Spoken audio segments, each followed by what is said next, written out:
All right, hello everyone, I'm Norman Wildberger. Today is our last lecture in this small course on probability, and we're going to talk about the normal distribution, which is the most important continuous distribution, and perhaps the most important distribution in probability and statistics. So it's often called the bell curve, and students are often familiar with it because this is perhaps a guide for distributing marks. So generally teachers like to have a mark distribution which is not all over the place, but let's say if you're marking out of 10, well, there's some mean somewhere, maybe let's say 7.1, maybe you want that's your average mark, and you want your distribution to be relatively symmetric around there, so some kind of distribution like this.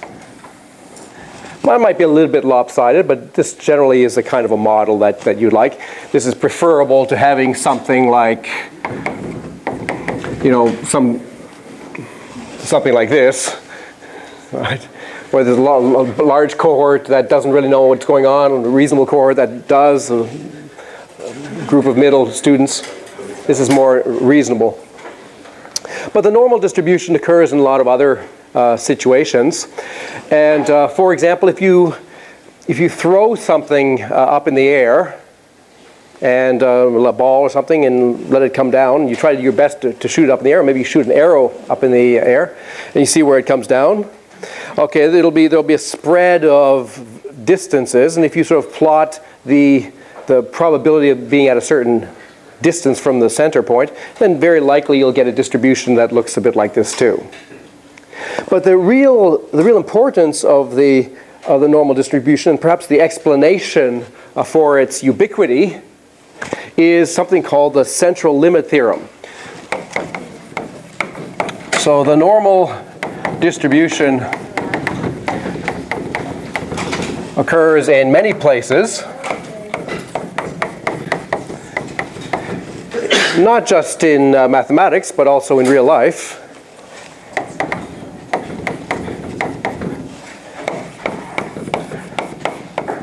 Because of a beautiful but maybe a little bit complicated result in the subject called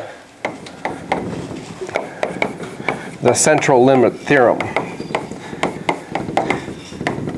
And certainly I'm not going to be able to describe this in any great detail, but I hope to give you a little bit of an orientation towards that.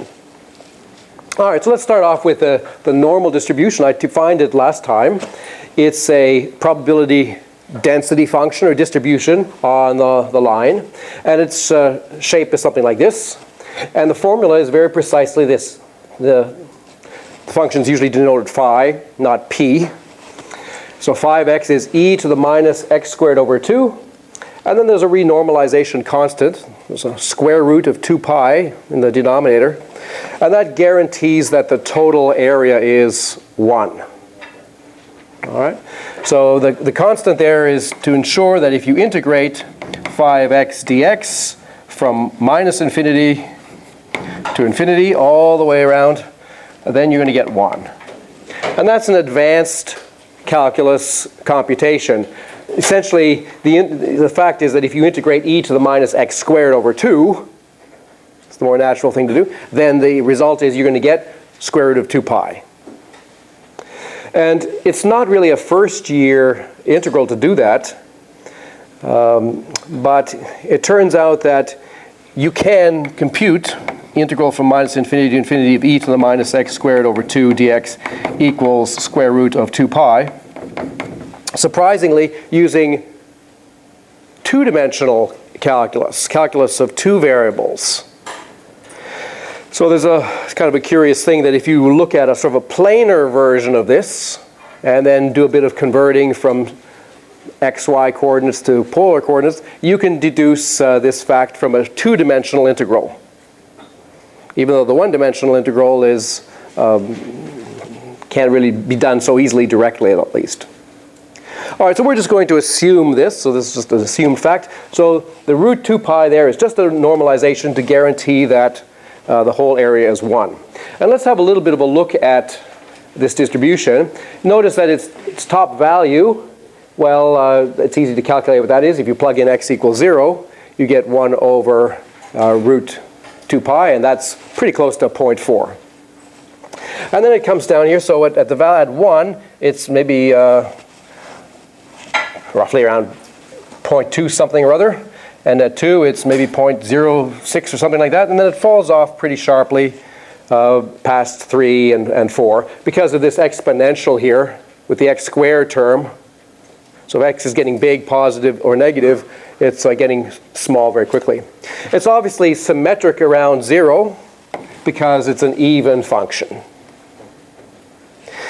Now, what do we do with a probability density like this? Well, we use it to talk about probabilities of something, whatever it is we're measuring, being in a certain range.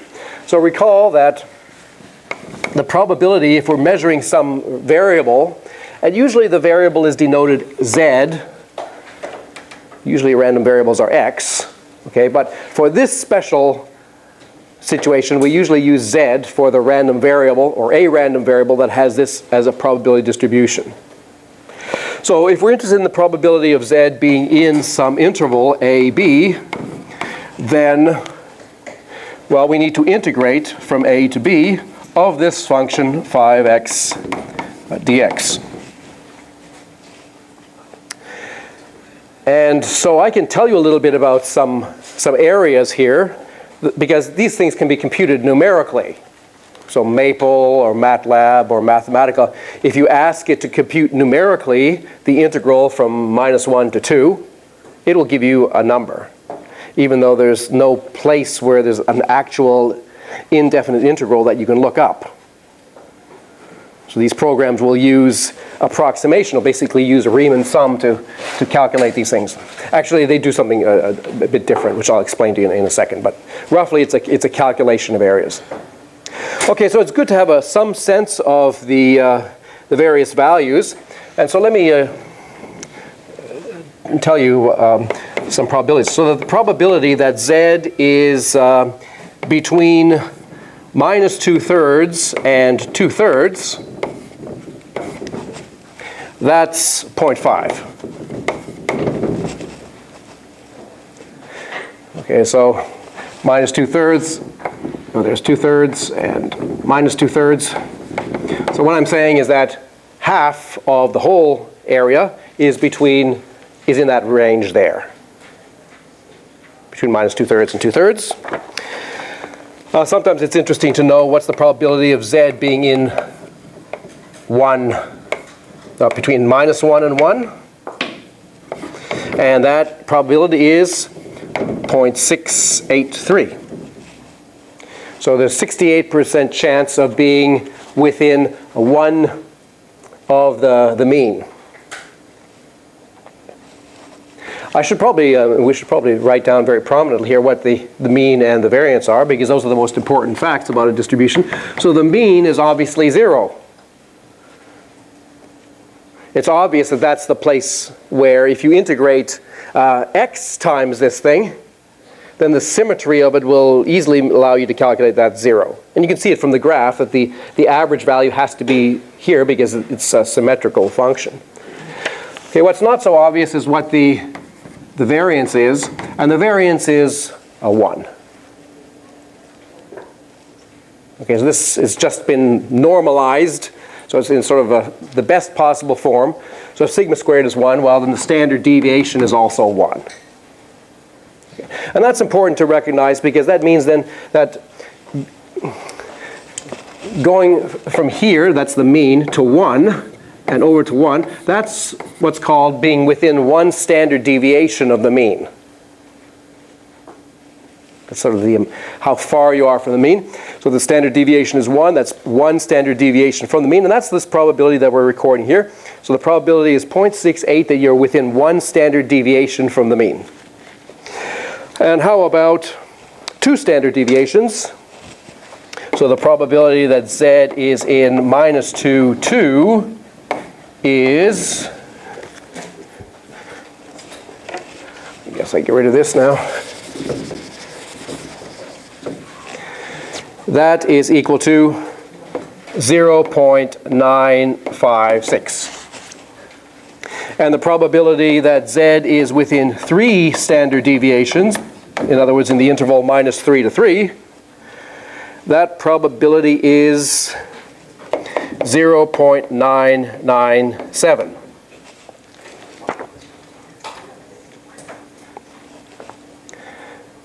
So it's a very, very good chance that you're within 3 standard deviations of the mean.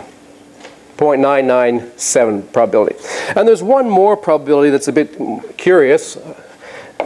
The probability that Z is in the interval minus 1.96 to plus 1.96. That number is exactly 0.950. Well, not exactly, it's approximately 0.950. And that's telling us, that's a sort of a 95% confidence interval. So 1 minus 1.96 is just how far you have to go. It's almost to 2, but not quite. So that's how far you go, and you can be sure that 95% of the probability is within that particular interval. Okay. So I'll just go almost up to there and almost over there. So we have 95% of the probability in that range. We have 68% of the probability in this range, and 96% in that range, 99.7 in that range.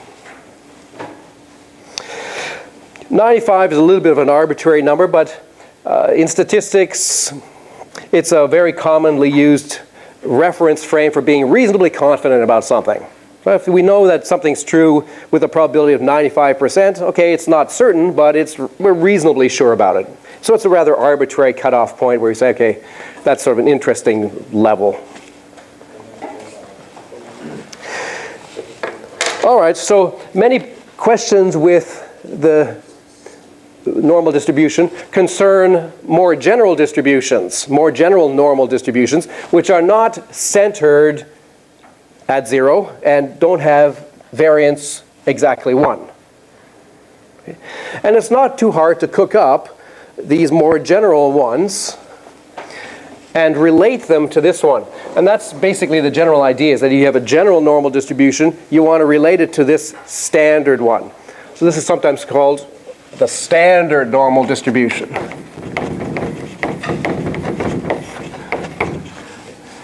The standard normal, and it has parameters 0 and 1. Okay, so 0 and 1 are the mean and the variance.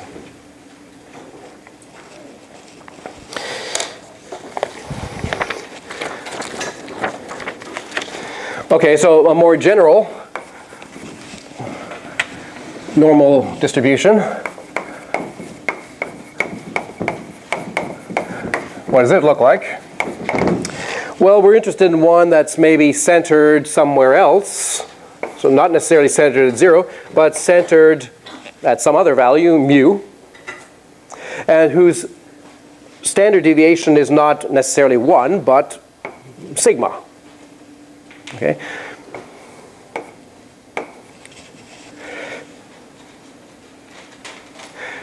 And mu and sigma can be any values we like, and so we're going to look for a bell curve that sort of has the same kind of relation there.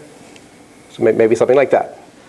Okay? So that might be the normal distribution whose mean is general mu and whose variance is sigma squared. So the more general normal with mean mu and variance sigma squared has distribution function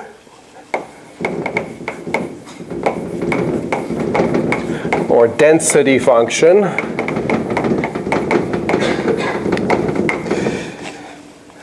okay, here's the formula for it. It's a modification of the standard normal density function. We're basically shifting and dilating. Shifting by mu, so that it's not centered at 0, but centered at mu. And then we also want to dilate essentially by a factor of sigma, which could be bigger than 1 or less than 1. Okay, and the formula is then, well, it's e to the minus x minus mu squared. So there's a dilation by mu. Okay, and then there's a factor 2 sigma squared that appears here. And the normalizing factor also has to change. It becomes sigma times square root of 2 pi. I don't really need the 1 if I'm just going to write it like this. Okay.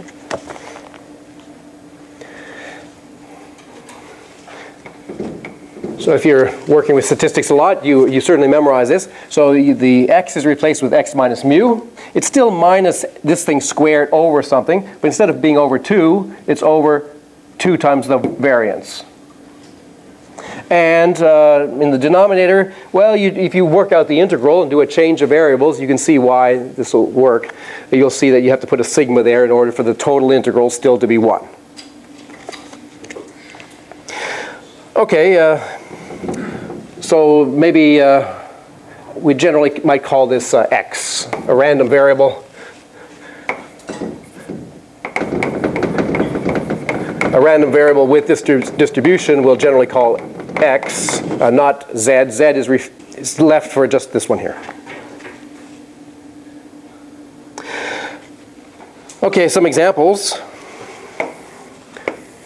Okay, so let's see, here is maybe 1, 0.5, and 1, 2, 3, 4, 5, 6, 7, 8, 9, 10. Let me put the standard normal first. Okay, that's the same one we had over there. So it's starts at 0.4 and heads down like this, almost 0 by the time we get to 3.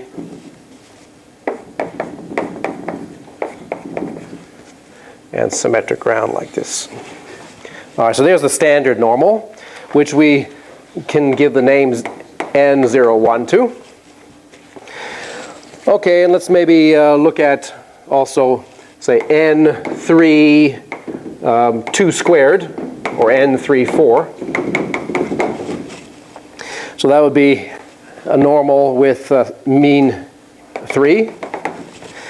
And the variance now is 4. The standard deviation is 2. That means it's sort of twice as much spread out, so that it has 68%, not within 1 of the mean, but rather within 2 of the mean. So it's more spread out. But because it's more spread out, we have to also decrease it. This thing here will make it sort of smaller so that the total area is still 1. So its graph might look like, okay, it'll have a smaller maximum value.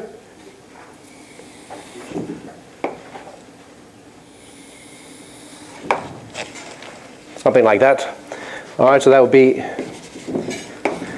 n 3 and 2 squared, all right. Still supposed to have a maximum here. And it still has the property, so these kinds of probabilities are still valid if you restate it in terms of standard deviation. So there's still going to be 68% of the area within 1 standard deviation of the mean. Okay, the standard deviation now for this one is 2. So that means if we're at 3, which is the mean, and we go 2 this way or 2 that way, then in this range there should be 68% of the total probability. And similarly for if we go 2 standard deviations or 3 standard deviations. If we go with 3 standard deviations, that would be 1, 2, 3. So within that, there would be 99.997 is the area under there. And another one, which is a little bit the other way, the smaller variance. Let's have a look at N8 and 1 over 2 squared. So So that's going to be a distribution centered at 8 now, with a smaller standard deviation. It's now half. That means it's going to be more compressed, and its value will look something like this.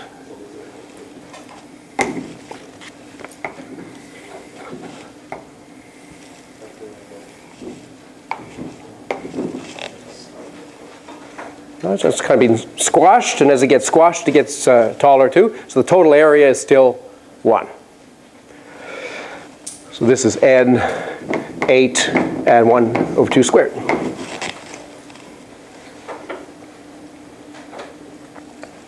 All right, so how do we work in general with this more general kind of distribution? There's a standard trick.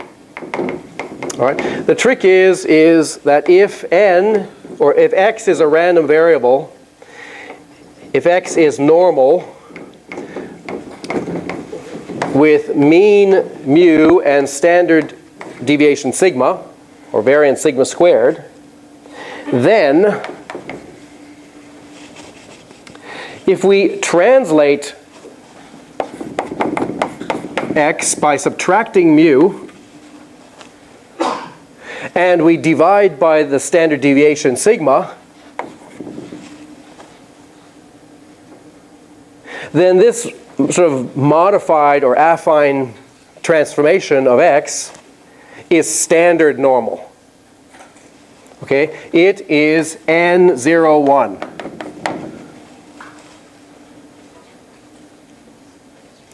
So if you have some distribution that's, say, like a test, okay, and you know its mean is 7.1 and the standard distribution is 1.3,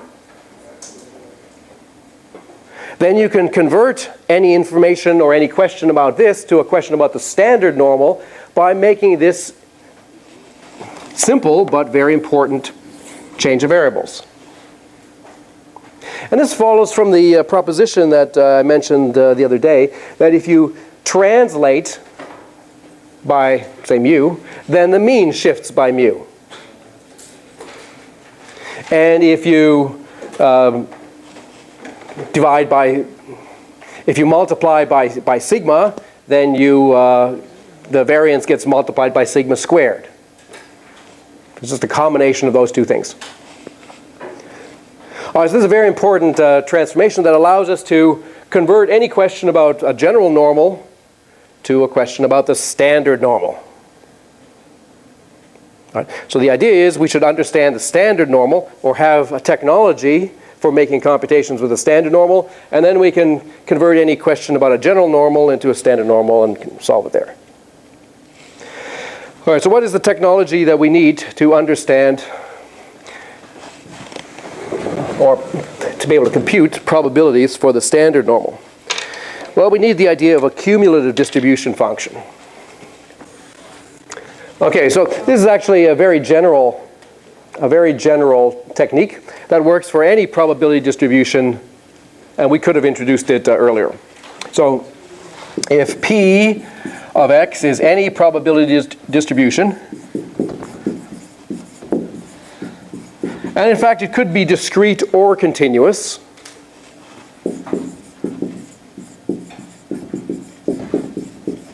essentially both of them will work.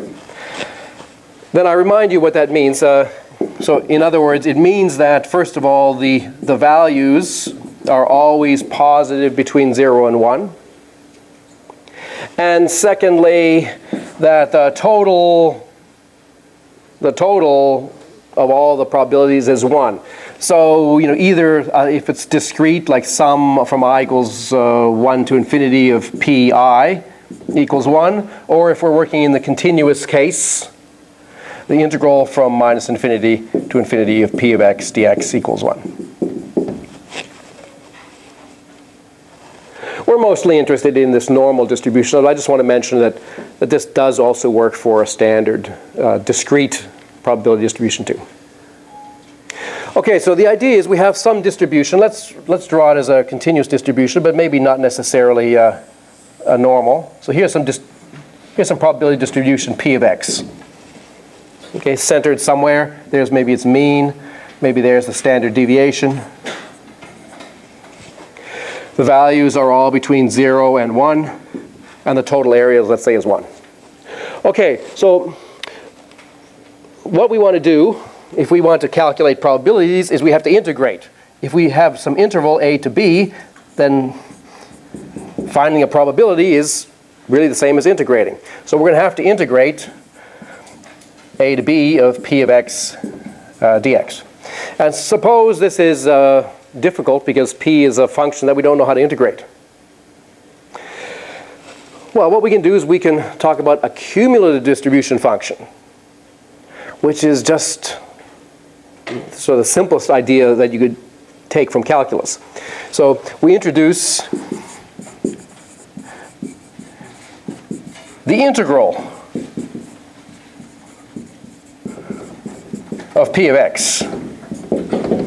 That's what the cumulative distribution is. It's just the integral of p of x.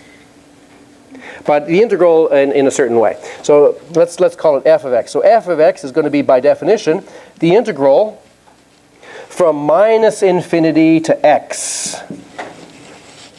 of p of x dx. All right, so we're going, well, from minus infinity all the way up to some value x. Let's make this thing a little bit longer. Okay. And what we're doing is we are computing the integral from minus infinity all the way up to x. In other words, just the area here. Yeah?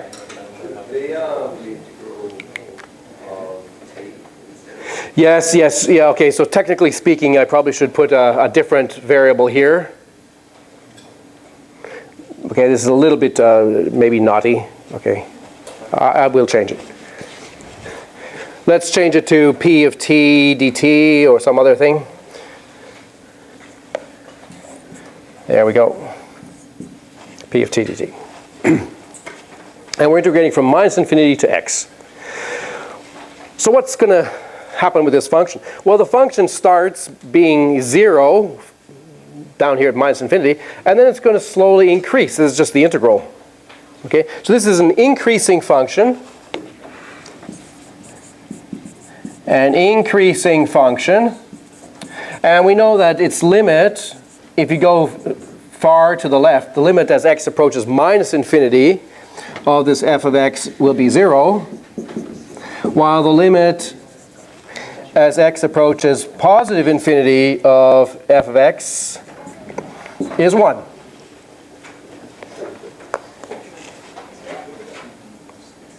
Okay, so what does this function look like? Okay, how's good is your eyeballing of integration? So it's going to be 0 here, okay, and then it's going to go up a little bit, and then it doesn't add, it's not adding much because it's pretty small here, and then here it's going up quite a lot, and then it maybe dies. Here it dies down a little bit, and then here it goes up a little bit more. Okay, but probably actually since the 1 is up here, this is not a good diagram, is it? Okay, so let me do it again. 1 is up here, so it's got to end up at 1. Okay, so here the integral is 0, and then we're adding something, and then we're adding a little bit more, and then we're adding a little bit more. Oh, it's always got to be increasing. Okay, maybe something like that is the cumulative distribution function f of x. Okay, and what is this thing good for? Well, of course, the fundamental theorem of calculus tells you that if you want to integrate a to b of p of x dx, and you have this indefinite integral, well, actually this definite integral from minus infinity to x, which is really an indefinite integral, then you can just evaluate this by f of b minus f of a. Right? That's the fundamental theorem of calculus. You want to calculate this, the derivative of this is this, so the integral of this is this value minus this value. And the usefulness about this is that you only have to tabulate one set of values for this cumulative distribution function. If you want to integrate over an interval, you don't need to make two separate sort of calculations you don't have to make a separate calculation. You just calculate this function once and for all, and then you just read off its value at b, and you read off its value at a, and you take the difference. So that's the strategy behind the normal. So for the normal, because the normal distribution is a little bit hard to deal with, the standard normal, I should say, the standard normal distribution given by z equals n0, 1, has a cumulative distribution function which has been tabulated. Has a cumulative distribution function which has been tabulated. All right, these days this is not quite as dramatically important as it used to be. It used to be very important to have tables because we didn't have computers that could easily look them up. Okay, so these days you can calculate this kind of thing a little more easily. But in any case, on page 203 of your notes, there's a big table. Okay, and this table is the cumulative distribution function for the standard normal. Okay, and I'll explain how to read this.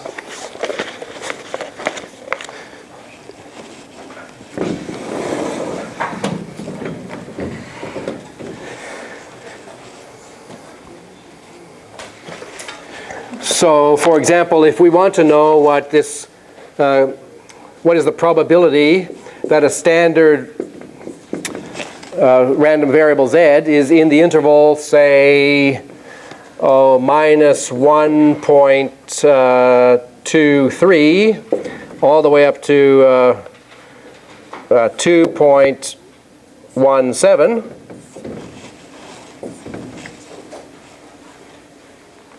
Then I'm going to have to calculate the cumulative distribution function f at 2.17 and subtract the value at minus 1.23.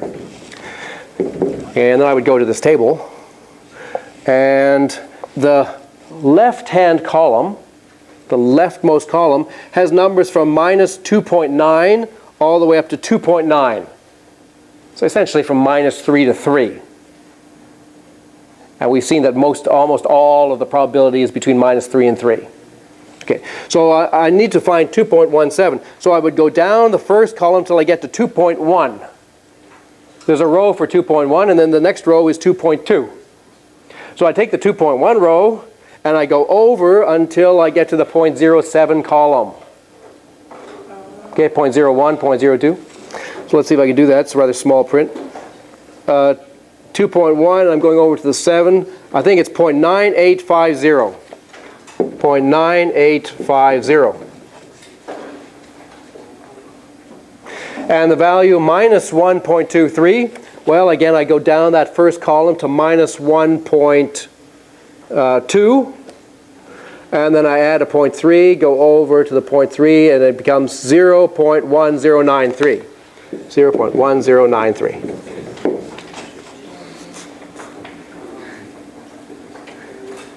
So what I'm really doing in terms of the standard normal, here's the standard normal again. That's 1, minus 1, 2, minus 2, 3, minus 3. So I asked for the probability between 2.17, there it is there, and minus 1.23, there it is there. Okay. So the two things that I calculated, the first one, 0.9850, is the total amount of area to the left of 2.17. That's the first number. And the second number is the total amount of area to the left of minus 1.093. And the difference is, well, what is it? Then I have to calculate it. Subtract, okay, we get 7. This minus this, that's 4, 5, I suppose, 7, 8 maybe. right, so if I've done the subtraction right, that means that it's a 87% chance of being in that range. Probability is 0.8757. All right, so chances are you're not going to be asked to make a computation like this, but you might be asked a question like this. So let's say if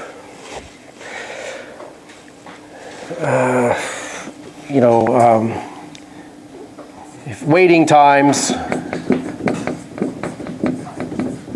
at an airport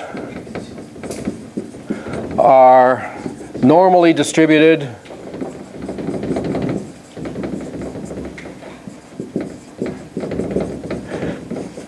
with a mean of,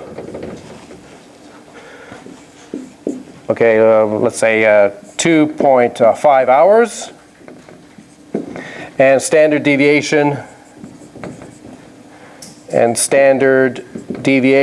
let's say of, I don't know, 0.34 hours,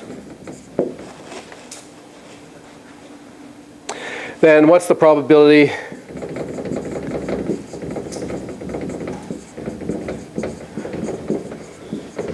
that you have to wait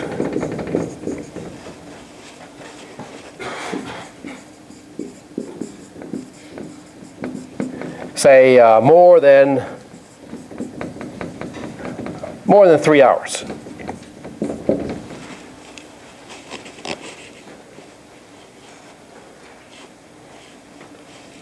Okay, I'm just making up these numbers, but so what we're supposing here in this scenario is that you're interested in some certain quantity. It happens maybe waiting time, perhaps, and we're told this is normally distributed with a mean of 2.5. So there's the mean. We'll draw it there. Mean is 2.5. And we're also told that the standard deviation here, which is sigma, is 0.34. Okay. So that's sigma equals 0.34. And we're interested in what's the probability, and there's a normal distribution here. Okay, so it's a normal distribution, something like this. Centered at 2.5, and so that the standard deviation is 0.34, so that 68% of the probability is within that range. And we're interested in what's the probability that you have to wait more than 3 hours. Okay, in this diagram, what we're interested in is this probability right here. That's the probability we're interested in. The probability that the actual quantity is more than 3. Okay, so we're interested in the probability that x, which is our random variable, is bigger than 3. So how are we going to calculate that?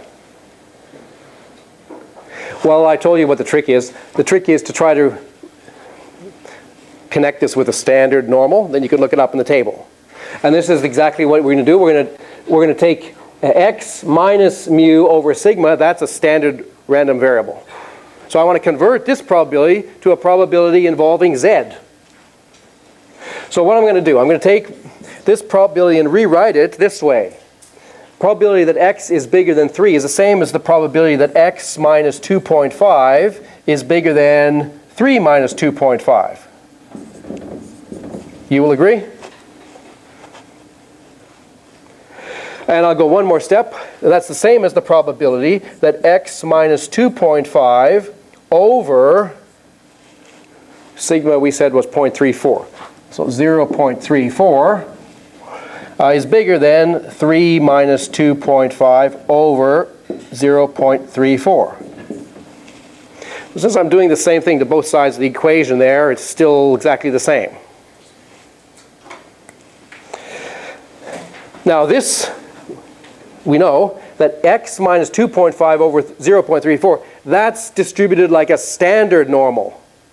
And to signify that, we're going to replace it with z. So that's the probability that z is bigger than, okay, and what is this? This is 0.5. 0.5 divided by 0.34. All right, so 0.5 is like a half I'm dividing a half by a third.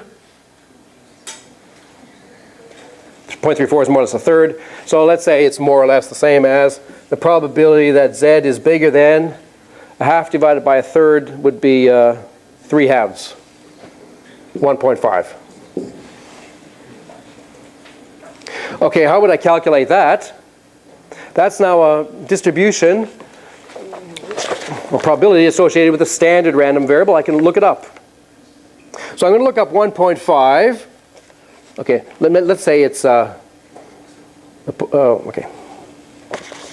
Let's say it's 0.15. 1.5. Okay, so I have to go down here to 1.5, and it's 0. So 1.5, it says 0.9332. But remember, that's the value of the cumulative distribution function, the probability to the left of the value. I'm asking what's the probability to the right of this value. So we have to remember that the total probability is 1. All right, so we have to take 1 minus the cumulative distribution function at 1.5. So that's 1 minus, what did we say? 0.9332. 0.9332, and that's 0.066 something or other. Okay, so it's a 6% chance. 6% chance of this in this scenario of having to wait more than 3 hours.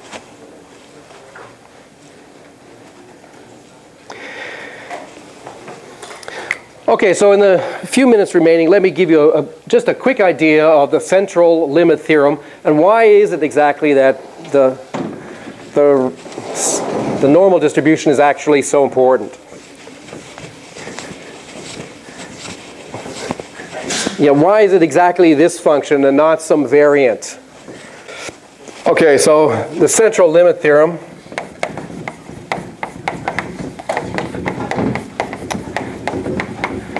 Okay, I'm not going to give you a precise statement.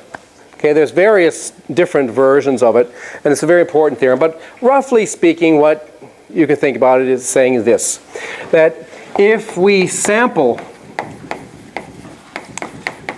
any distribution, say n times, and take an average,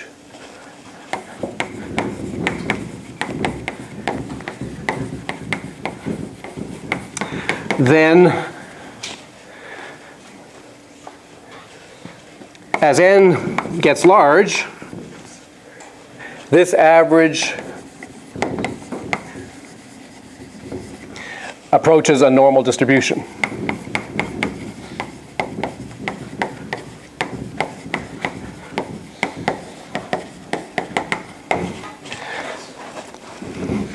Okay, so let me try to just give you an example of that. So let's say we're interested in the height of students. Okay, so let's say we're interested. Here's height. Okay, no, let's just do the distribution. Okay, so the population is students, and the height is the random variable that we're interested in, and I hope you'll forgive me if I do it in feet. I know that's very. I know that's okay. These are feet here. Okay, so let's say that we're at a co-ed university and there are girls and boys, and if you looked at each one of them individually, the distribution for girls would be normal. Heights of girls would be normally distributed. Maybe here. And heights of boys would be distributed maybe like that. So maybe if we looked at them both, the distribution would be maybe something like this.